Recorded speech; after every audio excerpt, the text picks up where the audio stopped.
Now before I crack open the crankcase and replace all of these pieces to make it off-road specialized, I've got to show y'all how it actually drives stock.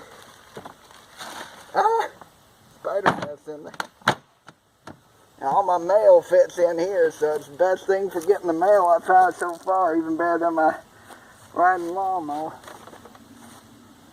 So I'm gonna get the camera set up and show it stock going on some off-road.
So that's how well this thing does off-road stock. It's obviously a lot more capable than you would have probably thought. Given I got it for 20 bucks, and it's like the cheapest Chinese made scooter that you can get, even when it's not for 20 bucks out of a drug house. The only thing I've had problems getting across is mud, like deep mud, because you see the tires are only like 3 inches wide. And also like going through deep water, because this is the air intake right here, and the tire kind of spins the water straight into the air intake, and then you end up with it choking on its own, choking on the intake on the water, and get the water down in the carburetor. I have to fiddle with this mix screw, because I guess the gravity of the water pulls it down to the bottom of in the mix screw in the carburetor, and it gets stuck there and it barely revs up. But now we're going to be trying to put some rollers, variator rollers on it for actual drifting capability for off-roading. And maybe some new clutch springs, but we've got to try the rollers first. Where's my parts bin? Just use this as a parts bin.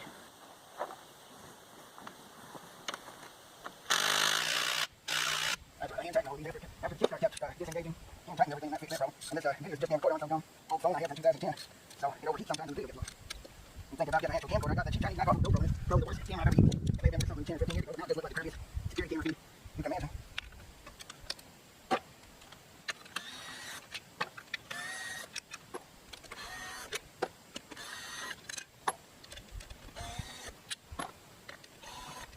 But in the scale of cheap Chinese junk scooters, at least this particular one has to be about the most best bang for your buck. Know a few things we're working on here. In my case, just look on YouTube and find out how we're going, because it obviously needs a lot of maintenance. Kickstart kit was an $18 kit I got off eBay, and like I said, I lost the video footage for that, but installed in about 20 minutes. No prior experience. And this right here is the variator, what I'm trying to get to. And that's the clutch. And in order to get that variator off, it's going to be some hard work from what I've read. Ouch. Kickstart kit was an $18 kit I got off of eBay, and like I said, I lost the video footage to that, but installed in about 20 minutes. That's kind of sketchy, but we'll see. Not just kind of sketchy, it's very sketchy.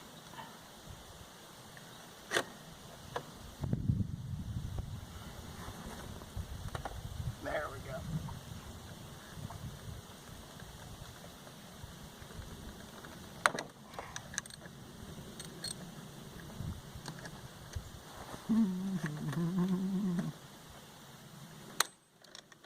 That's how you trick the system, kids.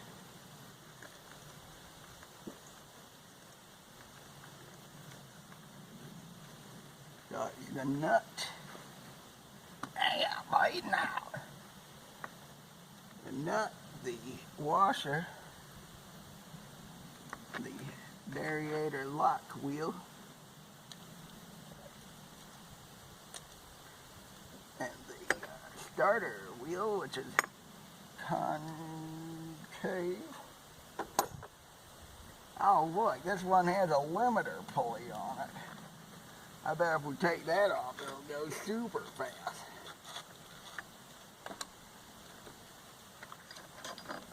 Oh, there's the weights. That's what we're changing right there. Look at that. So these are the variator weights. Alright, so this is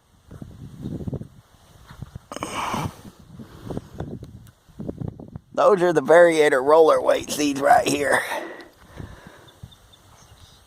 And we got some light ones to make it accelerate or stay in a lower gear. That's what those do.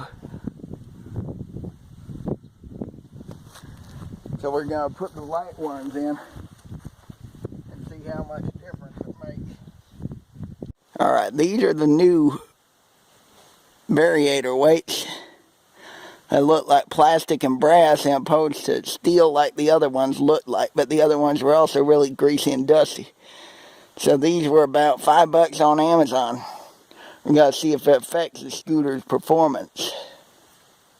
Now, like I said, I dropped, or it may have been permanently missing, one of these little plastic pieces.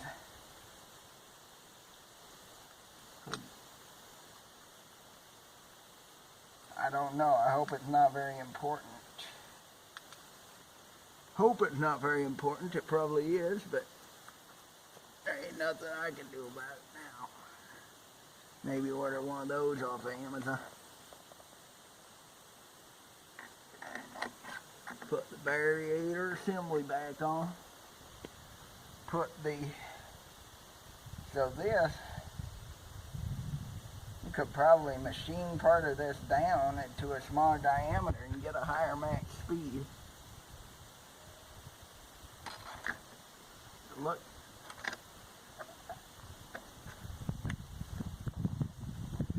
Yeah, if I machine this down, could probably even use my bench grinder and grind that down to a smaller diameter and get a higher top speed, but that's an experiment for later. Put the clutch belt back on. Oh,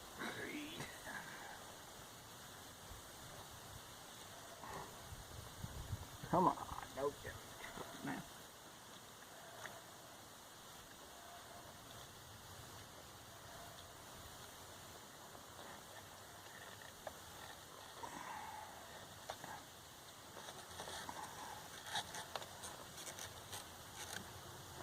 Like exactly the same thing as a torque converter belt for a mini bike. I might end up needing to put a torque converter because the mini bike is not working right now, which is why I've been riding this $20 thing around. The torque converter would probably make a huge improvement in the mini bike's performance.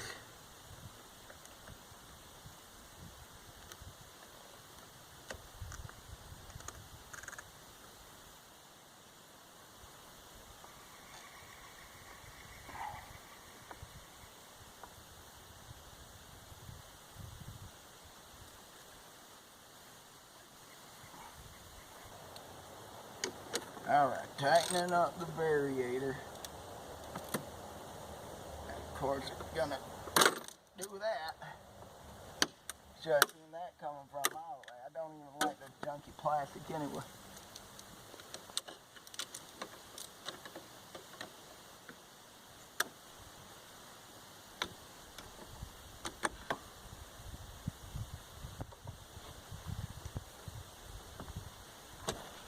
Alright, I think that's how tight it's supposed to be.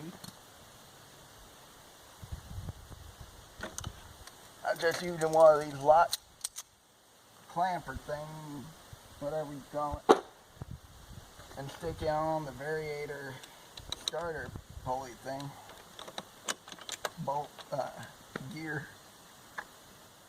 Now hopefully it's all on there good and symmetrical, and we're going to see how it runs.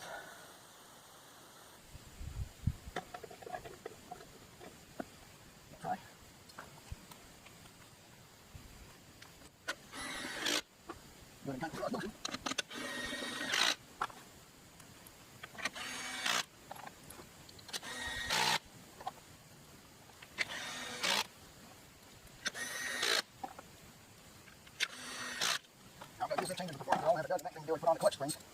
Out of an RPM clutch spring, which is called the engage. The clutch to engage at my RPM. That's what building up the power from it. Gonna come back around and go up to the full throttle and see what it sounds like different.